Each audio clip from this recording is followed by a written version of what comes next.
Si eres una mujer que quiere cambiar drásticamente su vida, la relación consigo misma y los demás, sanar emocional, mental y físicamente, sentirse poderosa y tener más abundancia y prosperidad, este podcast es para ti. Aquí encontrarás enseñanzas, inspiración y herramientas que necesitas para crear una vida que ames, aunque no tengas idea cómo hacerlo o lo hayas intentado todo. Bienvenida a Yo Vivo Consciente Podcast. Soy Claudia Lowick Russell, coach psicoespiritual y experta en transformación y poder personal. Creo que nos han enseñado a quedarnos en un lugar infantil y débil que ya no nos sirve. Es hora de convertirte en la mujer adulta, poderosa y consciente que cambia su realidad y la del mundo entero. Empecemos. Bienvenida mujer, muy bienvenida a este nuevo episodio. De aquí estamos en Yo Vivo Consciente Podcast. Por aquí tu anfitriona Claudia Lowick Russell, coach psicoespiritual, fundadora de la escuela online de poder personal y evolución psicoespiritual Yo Vivo Consciente y creadora de este espacio donde hablamos de todo sobre crear una vida que ames. En el episodio de hoy vamos a ir una capa más profunda en la espiritualidad profunda, valga la redundancia. En un episodio anterior hablamos sobre la diferencia entre la espiritualidad pop, popular, New Age, superficial y la espiritualidad profunda. Después, en otro episodio, hablamos sobre cómo la espiritualidad profunda se trata del trabajo de sombra.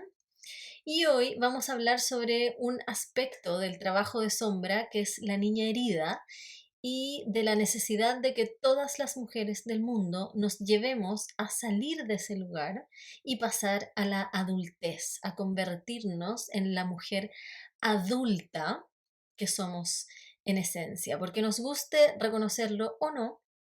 La verdad es que vivimos en un mundo de niños disfrazados de adultos y por eso pasan las cosas que pasan y el mundo está como está. Porque somos adultos creando la realidad desde características infantiles que no son un insulto, ¿no? Algunas personas dicen, ay, pero ¿por qué hablas de las características infantiles como si fueran algo negativo? No, están perfectas y son hermosas en los niños, pero en los adultos son tremendamente destructivas porque no corresponden, están fuera de lugar, están fuera de tiempo. Si te perdiste los episodios relacionados a este, te los voy a dejar linkeados en las notas de este episodio, pero bueno, los puedes encontrar fácilmente en los episodios anteriores.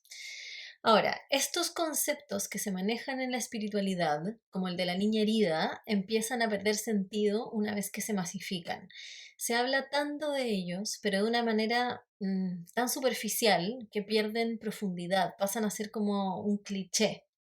Ahora, son un cliché por algo, las cosas se transforman en cliché porque son importantes, ¿no? Porque es importante hablarlas mucho y porque siempre salen a colación o porque se dicen verdades muy importantes que terminan siendo como unas repeticiones infinitas, pero lo importante es no perder el sentido de esos clichés.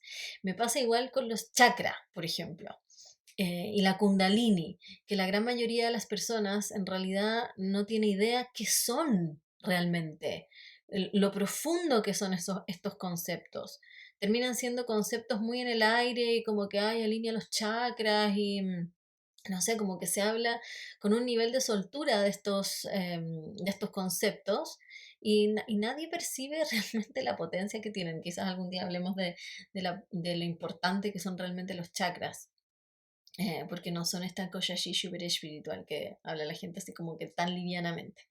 Bueno, la verdad es que el de la niña herida, es un tema muy profundo y que nos remueve y nos toca fibras. Si no nos está tocando la fibra, es porque no estamos llegando a la profundidad necesaria. Ahora, evidentemente, no podemos llegar a esa profundidad en un espacio tan corto y tan impersonal como este, pero bueno, vamos a hacer lo mejor que se pueda.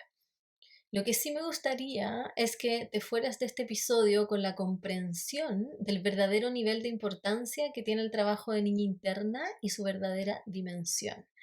Porque cuando se hace bien, este trabajo es un trabajo que es verdaderamente transformador, que cambia quiénes somos, cómo interpretamos el mundo, cómo nos sentimos, la relación con nosotras mismas, nuestra percepción de nuestras experiencias de vida, nuestra relación con los demás. O sea, nos cambia absolutamente todo. Y voy a partir con un poco mi historia en relación a las terapias, al trabajo interior. Yo partí con psicoanálisis, ¿no? A los 24 años, cuando estaba saliendo o sea, estaba en el pic de mi depresión más absoluta, con ganas de unalive myself, como se dice ahora. Estaba con pensamientos suicidas, o sea, estaba en una depresión muy profunda. Luego, después de esa experiencia con psicoanálisis, que yo siempre digo que me sirvió para lo que lo necesitaba en ese momento, que era sacarme de este hoyo tan profundo y devolverme un grado de poder en el sentido que comprendí que la felicidad es una decisión. Pero luego de eso seguí teniendo conflictos. No es que haya alcanzado un lugar de felicidad, sino que me ayudó a sobrevivir, ¿no? Y luego continué mi búsqueda. Siempre me he caracterizado por ser una mujer buscadora. Entonces seguí buscando distintas terapias alternativas. O sea, yo fui desde Sukyo Mahikari, que es la imposición de la mano, pasando por, no sé, flores de Bach, distintas terapias energéticas. Bueno, obviamente cuando conocí el tapping fue súper potente. Y ahí fue la primera vez que hice la relación entre los síntomas que tenía en la adultez con lo que me había pasado cuando era niña. Fue con el tapping, no fue con el psicoanálisis. Yo de verdad no recuerdo que en el año de psicoanálisis que hice haya llegado a tocar absolutamente nada de mi infancia. O sea, no revisamos eso, no hubo una profundización ahí, para nada. Y es una locura porque en realidad el psicoanálisis debiera hacer eso en alguna medida. Y las otras terapias a las que fui, energéticas, y lo que sea, tampoco llegaban a hacer esa búsqueda, ¿no? No llegaban a ese lugar, sino que se quedaban, bueno, lo energético, obviamente. Entonces no habrían espacios de conciencia, mientras que cuando conocí el tapping y cuando me empecé a hacer terapia con tapping, fue la primera vez que a partir de mis dolores de la adultez, lo que yo experimentaba ahora ya de grande, bueno, que en ese momento ya tenía 28, algo así, era como la puerta de entrada para ir a buscar esos dolores raíces, ese dolor raíz más primitivo, más ancestral, el primer dolor que tuvo relación con el dolor que tenía en la adultez, porque eso es lo que hacemos con tapping básicamente. Aprovechamos los dolores que tenemos ahora, comprendiendo que esos dolores no son originales de este momento presente, sino que tienen su raíz en nuestra programación original y vamos a buscar ahí, ¿no? Luego hice un diplomado en psicología budista que me abrió una nueva dimensión. Fue una nueva dimensión donde pude hacer conexiones muy directas entre mis experiencias emocionalmente significativas o mis traumas y mi forma de ser en la adultez, lo que hacía y lo que me pasaba ahora de grande. Y la última pieza del puzzle fue el trabajo de Laura Goodman, que conocí muy randommente a través de YouTube, en el primer video que descubrí de ella, que era del discurso materno, que me abrió una comprensión infinitamente más profunda de lo engañados que vivimos en relación a la realidad de nuestras experiencias emocionales infantiles. Bueno, y todo este proceso que yo viví es justamente lo que luego traducí en el proceso de Yo Vivo Consciente, solo que en vez de que lo tengas que hacer en 8 o 15 años, que fue como todo mi proceso completo, tú lo puedes hacer en 4 meses y además ordenado, estructurado de tal manera de facilitar las revelaciones y por supuesto guiado, ¿no?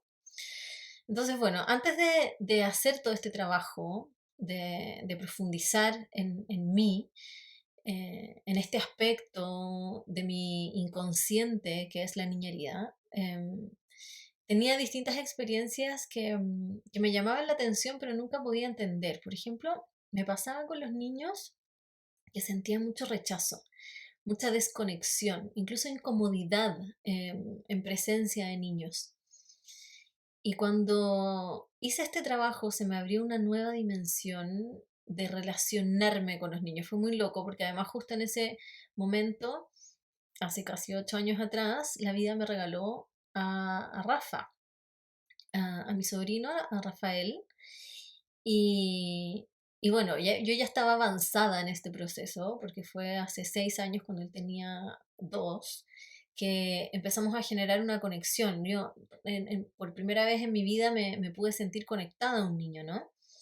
Y tuve esta experiencia de poder sentirlo, de poder saber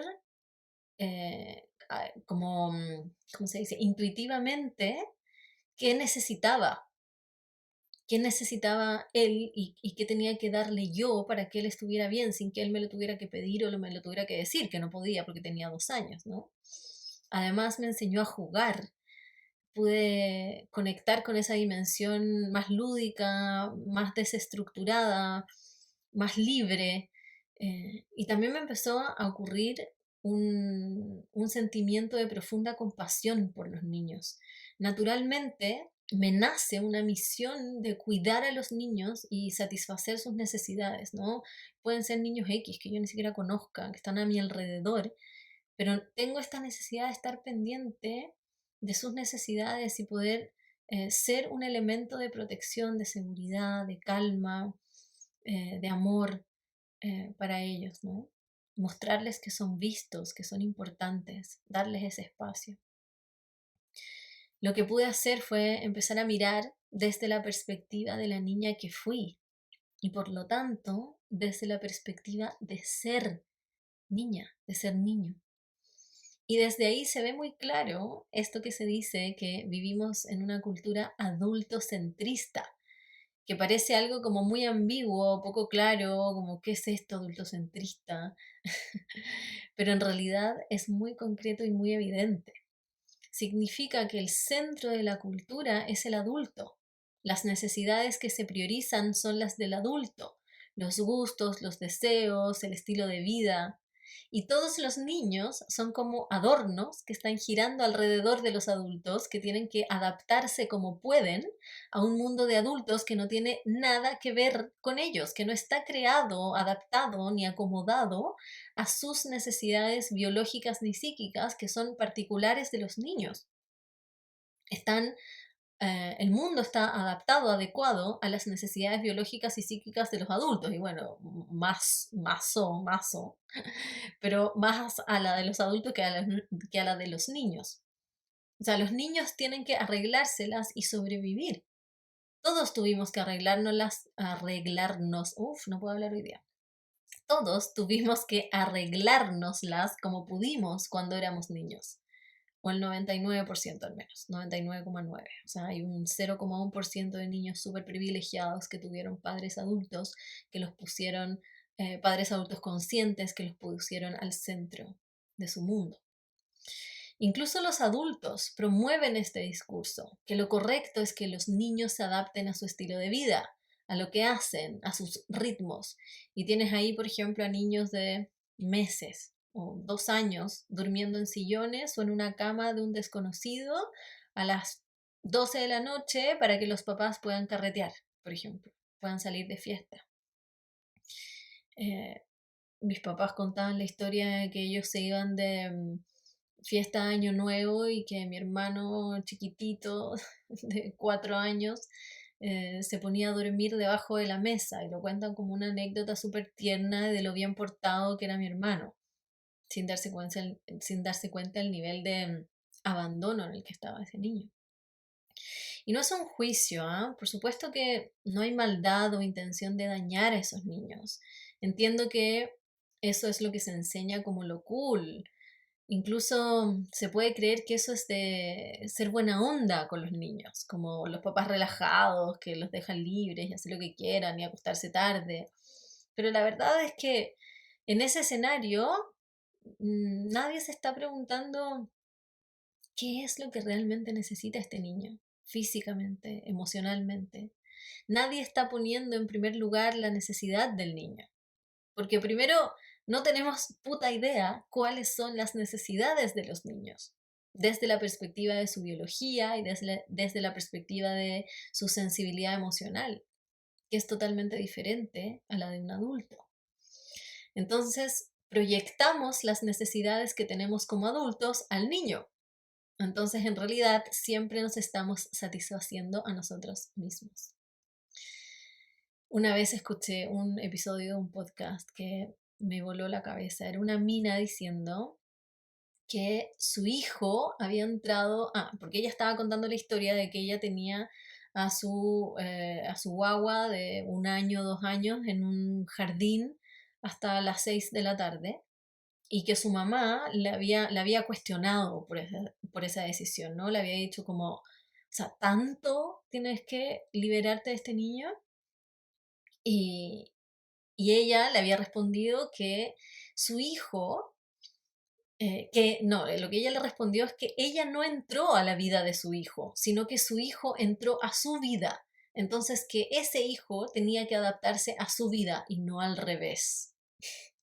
O sea, fuck, la lógica más absurda que he escuchado. O sea, esa es la lógica adultocentrista. Creer que este niño entró a tu vida, entonces por lo tanto ese niño se tiene que adaptar a ti cuando tú fuiste la que eligió traer a ese niño al mundo. O sea, realmente me vuela la cabeza. Y todo el sistema está hecho para acomodar la vida de los adultos. O sea, la sala cuna, o sea, una guaguita de meses que tiene que ir a un lugar con desconocidos, con decenas de otros niños, eso no está en el mejor interés de la guagua, eso no está en el mejor interés del bebé, no está hecho para acomodar la necesidad del bebé, está hecho para acomodar la necesidad del adulto de ir a trabajar y la necesidad del sistema de que el adulto vaya a trabajar en ese horario y la madre vaya a trabajar en ese horario. Los colegios de todo el día, o sea, cuando uno está en el colegio de 8 de la mañana a 6 de la tarde, los niños no necesitamos ese nivel de educación e información. La mitad de las cosas que nos enseñan ahí son pura bullshit. Eso también está hecho para acomodar el sistema y que las personas puedan salir a trabajar. O sea, la necesidad de una guagua es estar lejos de su mamá, con desconocidos, con 30 niños más. No. Y lo que ocurre, ahora lo vamos a traer a nosotras, es que todas fuimos niñas. No llegamos al mundo en forma de adultas. Todas atravesamos la experiencia de la niñez. Entonces, todas vivimos la experiencia de no estar al centro del cuidado, de no tener nuestras necesidades cuidadas, satisfechas, al centro de nuestro mundo, de tener que encontrar la manera de adaptarnos a un entorno adverso, donde la gran mayoría de nosotras tuvo que aprender a vivir y a entender la vida solas. O sea, había adultos, claro, pero adultos ocupados de nuestra sobrevivencia, no de nuestra psique, no de nuestras emociones, no de nuestras necesidades más complejas, ¿no? Y eso sí es que hubo adultos ocupados de nuestras necesidades básicas, porque también cuántos niños pasan hambre porque los adultos les dan de comer cuando a ellos se les ocurre, o pasan frío porque no se dan cuenta, o pasan calor porque los sobreabrigan, qué sé yo, como necesidades básicas. Y ya a partir de ahí, que nos ayuden a entender lo que pasaba a nuestro alrededor, es un lujo, básicamente. O sea, solo éramos seres que estábamos ahí pululando y que muchas veces fuimos tratados como una molestia. Ahora, llega un momento en que por nuestro desarrollo, nuestra frecuencia cerebral cambia y vamos entrando en conciencia y todo esto que vivimos antes de los 7 años empieza a quedar sepultado en el inconsciente o la sombra, que it's the same, es lo mismo. No lo recordamos o lo recordamos vagamente. Hay muy pocas personas que tienen recuerdos como claros, nítidos de su infancia. Y las que los tienen de hechos específicos, más intensos, pero no de las vivencias del día a día, que a veces son hasta más marcadoras, o sea, no a veces, yo diría que siempre son más marcadoras que lo que se ve usualmente como un trauma específico, como una experiencia. Y es muy común tener la experiencia de no recordar nada de tu infancia. Eso es mucho más común de lo que las personas creen y eso es un indicador de que no hubo nadie hablándote o explicándote de lo que pasaba a tu alrededor. Por lo tanto, no pudiste registrarlo en tu memoria. Eso es un signo de abandono, al menos abandono emocional. Y lo que nos pasa a los adultos es que no somos conscientes de la intensidad de lo que vivimos emocionalmente en nuestra infancia y del nivel de carencia de satisfacción de nuestras necesidades. Mira, y te voy a poner un ejemplo. Quiero que pienses en qué tan intenso sentiste tu primer quiebre amoroso en la adolescencia, por ejemplo. ¿Cuánto te dolió?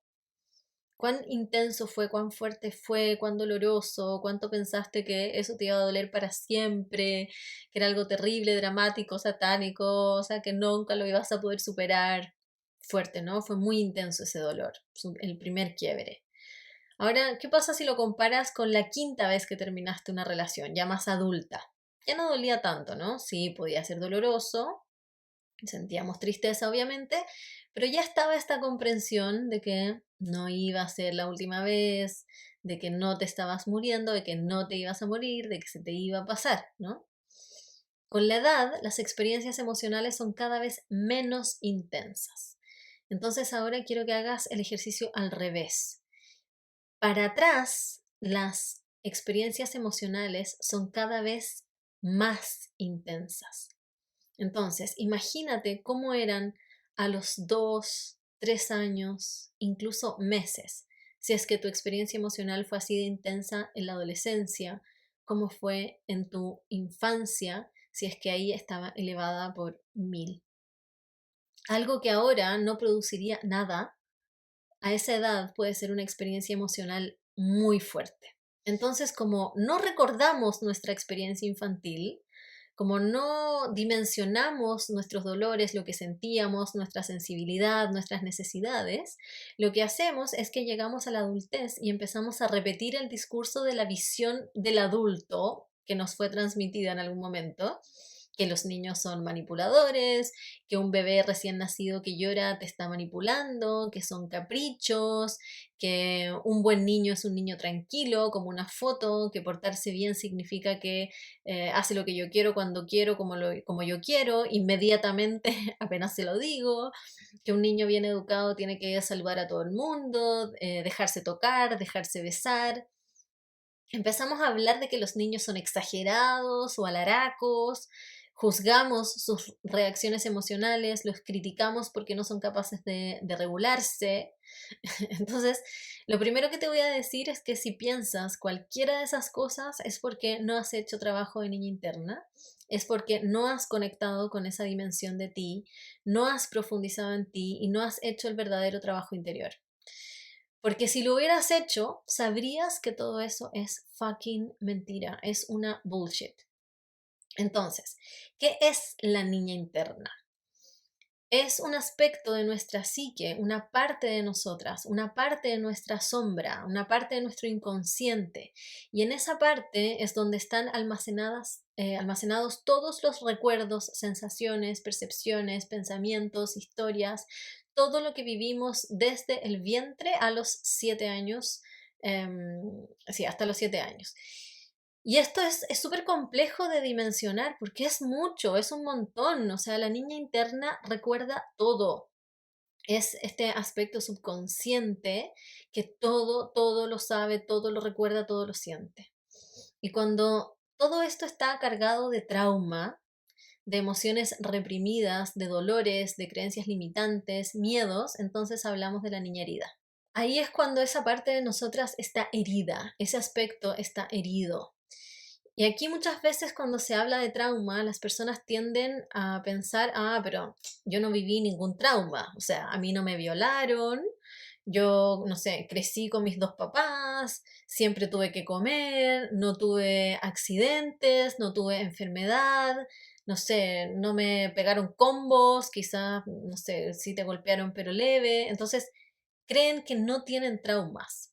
Y yo siempre digo que las personas que no vivieron esas experiencias de trauma con T mayúscula, como les llamamos, estos como grandes traumas, les cuesta mucho más comprender por qué no están bien por dentro.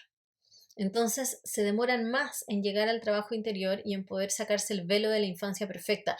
E incluso cuando llegan a hacer el trabajo interior, les cuesta más como aceptar, dimensionar que esas cosas que no fueron tan graves efectivamente les pueden haber producido efectos.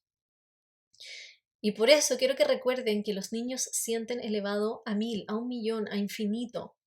Entonces, una experiencia emocionalmente intensa, que es lo que es básicamente un trauma, puede ser una caída. Puede ser que se perdió en el mall, puede ser que la mamá se fue a trabajar y se sintió tan solo que le dolió tanto eso que le generó ese quiebre emocional. Puede ser que se despertó en la noche llorando y nadie vino. Puede ser con intención o sin intención, que la mamá no lo haya escuchado. O sea, es imposible no generarle traumas a un niño, totalmente imposible. Ningún ser humano va a atravesar una vida sin traumarse. Porque el trauma es esta experiencia emocional no procesada. Y eso todos lo hemos vivido. Y puede ser también no por algo que pasó, sino que por algo que le faltó.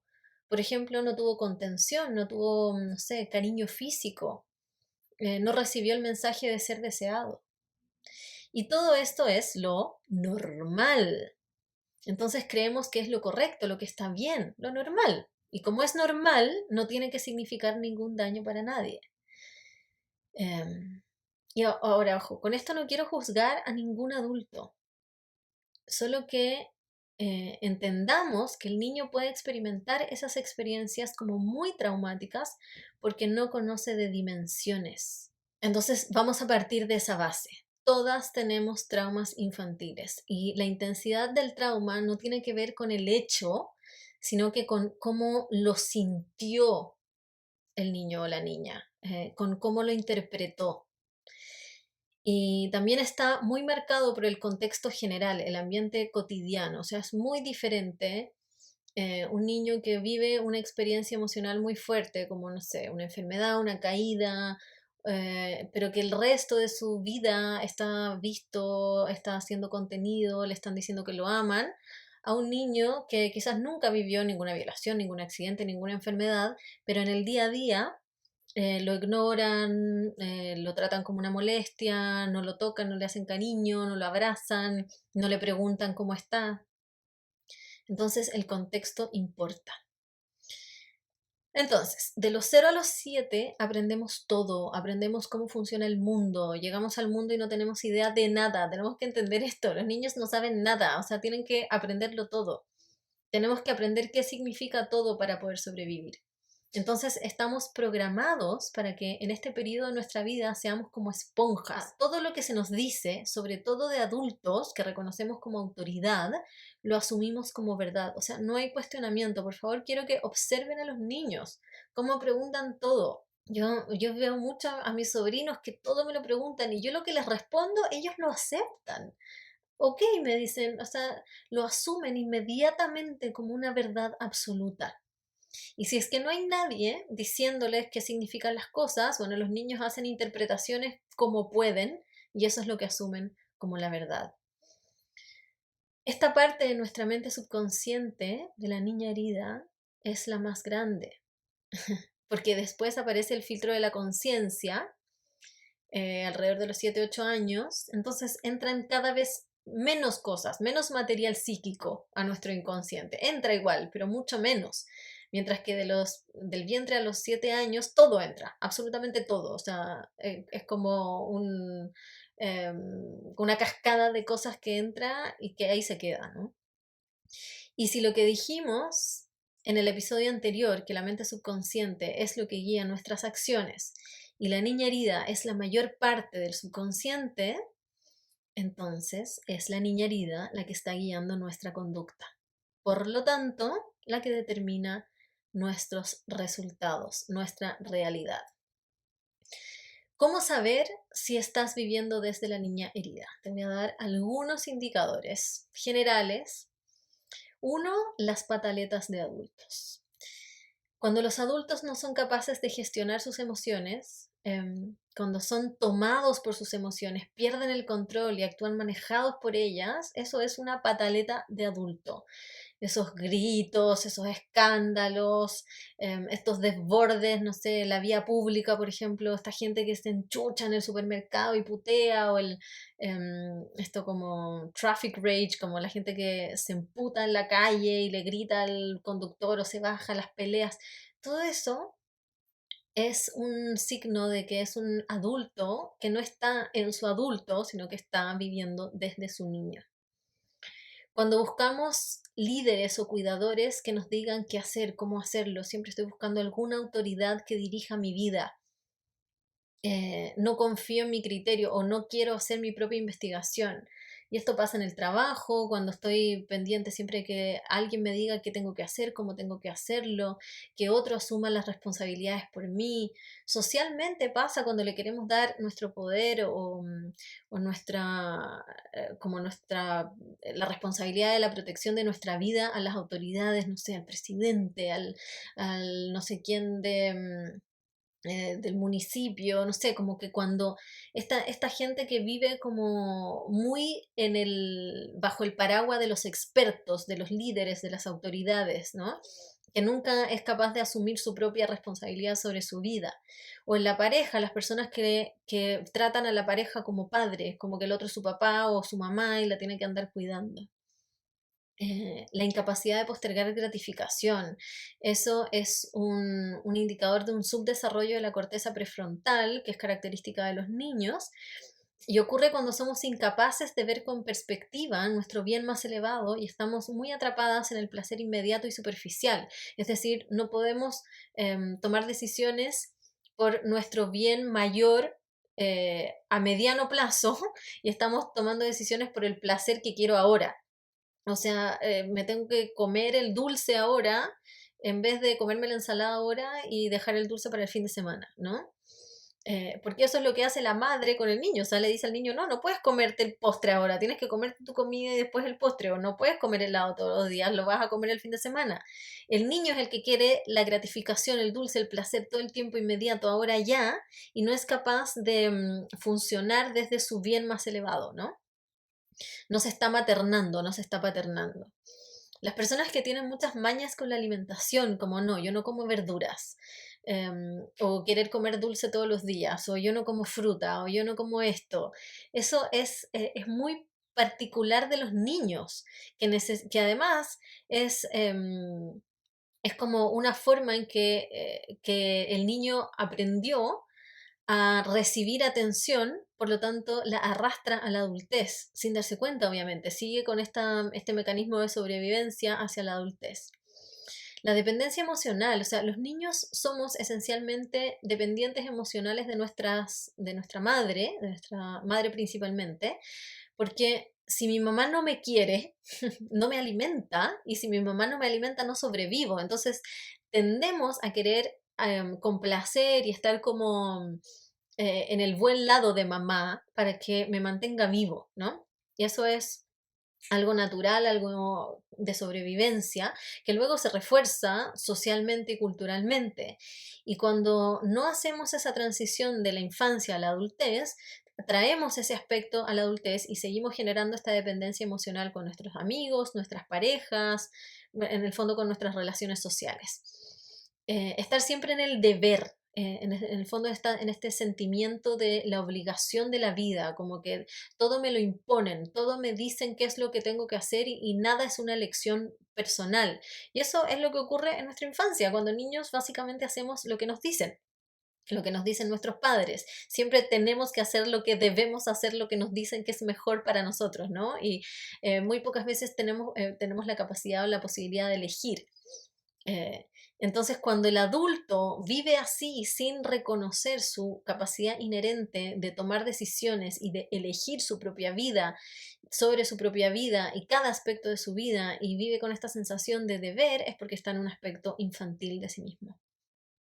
Cuando una persona se toma todo personal, todo le ofende, todo le hiere, cuando piensa que todo tiene que ver contigo, esto también es un aspecto muy particular de los niños, que son esencialmente egocéntricos.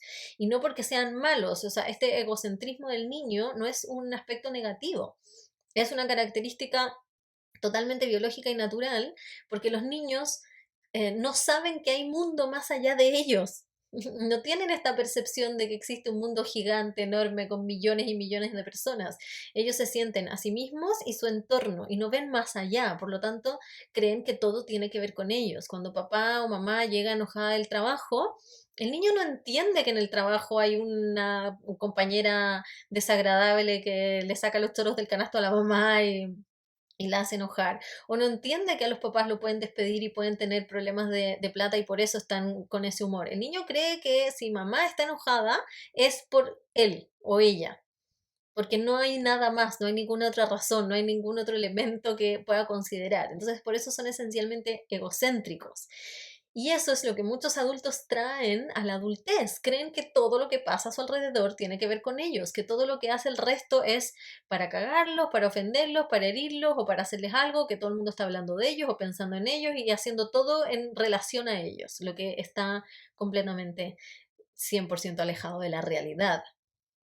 Otro aspecto muy infantil que traemos es la ensoñación, cuando hay personas que viven en la mente, soñando, imaginando, creándose historias, cuentos, fantasías en la mente y viven como en base a esas historias mentales.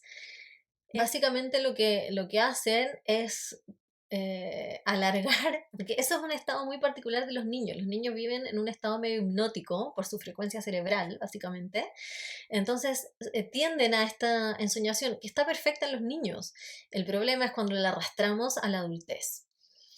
Otro aspecto es el egoísmo. Cuando me cuesta compartir, cuando me cuesta dar a otros, eso también es un aspecto muy particular del niño y es parte de su proceso de desarrollo. El niño, hay un momento donde es todo mío, mío, mío aquí, y está perfecto porque aprende que hay un yo y aprende que hay cosas que son particulares y eso está bien en el desarrollo del niño.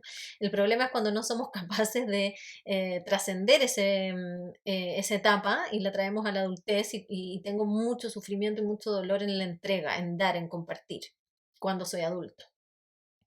Y el patrón del miedo y percepción de debilidad. O sea, el niño obviamente tiene una experiencia mucho más intensa de miedo, porque es efectivamente más débil, más chiquitito. O sea, imagínate, el niño vive en un mundo de gigantes, donde todo lo puede dañar. O sea, un empujón de un adulto a un niño ya puede ser grave. O sea, cualquier adulto puede hacerle mucho daño a un niño. Y esa sensación de miedo y de debilidad es natural y perfecta en un niño. Ahora, cuando la traemos a la adultez, de nuevo, estamos trayendo esta conciencia infantil a nuestra realidad adulta y ahí es cuando ya no corresponde el miedo, la vergüenza. Muchas veces veo como hay adultos que le tienen miedo a otros adultos en distintos aspectos de la vida, como en el trabajo, ay, ¿cómo voy a decir eso? O le tienen miedo a la pareja. Y sí, es verdad que adultos le pueden hacer daño a otros adultos en situaciones extremas, ¿no? Pero en situaciones normales, que en el 99% del tiempo no tenemos por qué experimentar ningún tipo de miedo, ni debilidad, ni vergüenza frente a otros adultos, porque ya somos adultos. El adulto no tiene vergüenza, el adulto no siente miedo. Es este aspecto infantil que vive en nosotros y que está preponderantemente guiando nuestra vida, es la que está sintiendo el miedo y la vergüenza y la debilidad. No sé si han visto una escultura de estas figuras de alambre que son dos personas, creo que es un hombre y una mujer sentados espalda con espalda y dentro de sí mismos hay dos niños como queriendo tocarse. Entonces es una escultura que lo que refleja es que los adultos se pelean y los niños quieren acercarse. Bueno, yo creo que es todo al revés. Yo creo que lo que ocurre es que los niños que tenemos dentro nos llevan a tener estas actitudes como temerosas, a la defensiva, egoístas, egocéntricas, que nos separan y no somos capaces de encarnar a los adultos que somos, debiéramos ser esencialmente compasivos, comprensivos, generosos, estar al servicio del otro. Entonces, lo que pasa es que confundimos porque no tenemos referencias de adultos así, porque no tenemos adultos, tenemos adultos niños. Entonces no sabemos lo que es realmente un adulto, no tenemos esa experiencia. Y no podemos pasar a la adultez a menos que integremos a la niña herida, que profundicemos ahí para conocernos, entendernos, validarnos y que le ayudemos a crecer, que le entreguemos perspectivas diferentes, la guiemos a ver las cosas de otra manera, liberar emociones reprimidas, que podamos tomar esa parte de nosotras y mostrarle que ya no estamos ahí, que ya no somos niñas, porque estos aspectos inconscientes son atemporales, no saben de tiempo y espacio. Esa parte de nosotras sigue pensando que es una niña, sigue con los patrones de adaptación y sobrevivencia que quizás le sirvieron en su momento, pero que hoy nos limita más de lo que nos ayuda. Y tenemos que hacer ese proceso profundo con ella, de traerla a la adultez. ¿Cómo se hace? Se hace mirando nuestra infancia, tenemos que ver lo que pasó, no desde la adulta, sino que desde la visión de la niña que fui. Ese es el primer paso. Tomar conciencia de las historias que me conté, las creencias que asumí como verdad. Ese es el segundo paso. El tercer paso, ampliar su perspectiva para que pueda entender las cosas en su contexto. Y finalmente necesitamos resignificar. Ese es el proceso, el trabajo que hacemos en Despierta tu Poder Creador. Todo este proceso lo hacemos en grupo e individualmente uno a uno. O sea, yo ayudo a cada una a llegar a esa comprensión profunda y a esos pozos emocionales para que los pueda liberar. Y por eso no recomiendo hacer este proceso sola, ni tampoco hacerlo en talleres de 1 hora o de un par de horas, porque abrir esa caja de Pandora sin guía, sin acompañamiento, sin contención, sin seguimiento, o sea, puede ser incluso más perjudicial que positivo. Puede generar procesos de noche oscura del alma muy, muy, muy desafiantes. Ahora, tampoco es bueno si no hay un mecanismo para procesar las emociones desde el cuerpo, porque cuando empezamos a hacer este trabajo empiezan a surgir muchas emociones y emociones muy intensas. Y por eso dentro de TPC acompañamos todo este proceso con tapping y con breathwork para mover esa energía, que además es profundamente transformador porque el trauma está alojado en el cuerpo físico. Bueno, y por eso yo creo que realmente TPC es una experiencia tan transformadora, porque trabajamos a nivel del alma, a nivel de la mente y a nivel del cuerpo. Y ahí es cuando puedes salir de la niña herida y entrar a la adulta empoderada. Ahora, ¿qué se abre para ti cuando haces eso? Todo lo contrario a lo que hablamos antes. O sea, se te abre la posibilidad de tener una regulación emocional, de ser una mujer centrada y poder estar con tus emociones incluso más intensas sin desbordarte, sin colapsar. Abre el humor, porque te dejas de ofender por todo y todo lo que dice todo el mundo y puedes estar en un estado de ánimo mucho más liviano y reírte de la vida y de ti misma. Aprendes a decir que no, puedes aceptar el no del otro, porque estás más segura en ti misma, estás en tu poder. Tienes un nuevo nivel de liviandad con la vida, todo se siente mucho más liviano, mucho más fácil, mucho más, no sé, mucho más fluido. Empiezas a construir seguridad en ti misma, te empiezas a ver como esta adulta, poderosa, en el fondo como al mismo nivel que todos los demás. Tienes esta sensación de libertad, de que tienes opciones, de que puedes elegir. Empiezas a ser mucho más generosa, mucho más comprensiva con los demás, mucho más empática. Estás más al servicio del otro genuinamente, no para manipularlo, no para manipular su actitud o lo que quieras recibir de vuelta, sino porque realmente tienes una natural tendencia al servicio, ¿no? Juzgas mucho menos, condenas menos, te liberas de la necesidad de dar en el gusto a tus papás, por ejemplo, y puedes empezar a tomar tus propias decisiones y a vivir para ti misma, ¿no? Y por supuesto se te abre una nueva paciencia, comprensión, conexión con los niños, incluidos tus hijos. Si los tienes ahora o si los quieres tener en el futuro, hacer este trabajo te va a permitir conectar con ellos de una manera completamente diferente, mucho más profunda, más amorosa, más intensa. O sea, es realmente lindo. Y ese es el camino que recorres en DTPC, en Despierta tu Poder Creador, y son algunos de los resultados que logras. Y por eso me entusiasma tanto hacer el llamado al programa, a este proceso. Yo sé que no todas pueden hacer este proceso, porque no todas están listas. Pero si tú realmente quieres transformar tu experiencia de vida, de verdad, desde la raíz, para que sea sostenible y permanente, este proceso es lo que es indispensable de hacer.